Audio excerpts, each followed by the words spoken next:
السلام عليكم، ان شاء الله تكونوا بخير. اليوم هذا الفيديو درته الرد على واحد الفيديو راني درته من قبل. طرحت عليكم واحد المشكله، قلت لكم راني جبت الميكانيسيه ما نعرفهاش من الفيسبوك، وراه مشى سيا اللوطو ردها ماشي مليحه.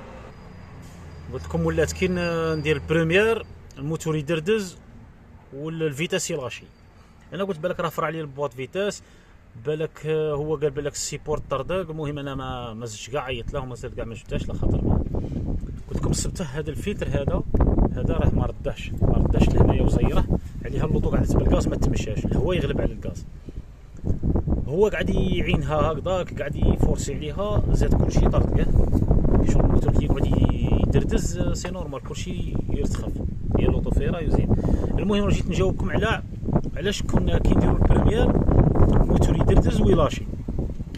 هو كي قلع هذه تاع الفلتر باش يبدل الترموسه، وتقلع هنايا اللي عندهم لارفانتي على بالهم، وتقلع هذا التيو هنايا، هذا التيو يركب فيه واحد لابيب تاع حديد.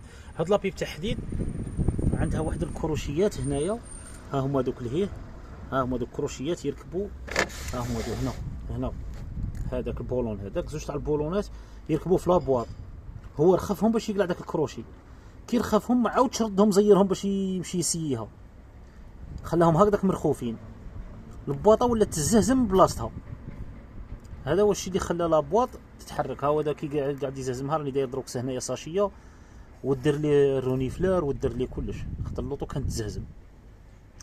مالا هذا هو السبب اللي تصرى له ولا حاجه، ولا باش يرد، باش يستفاد من هذا الفيديو. الغلطه اللي صرات لنا ان شاء الله ما تصراش لوخد اخرين. هاد البالين هو كي رخفهم ما عاودش زيرهم.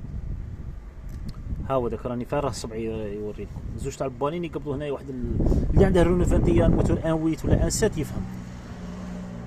صاي خوتي، نتوما جاوبتوني في لي كومونتير، صحيتو يرحم والديكم، كل واحد واش تقال، بصح السبب كان من هادو.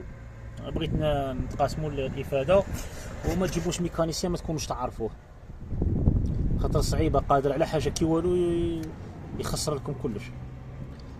ايوا والسلام عليكم.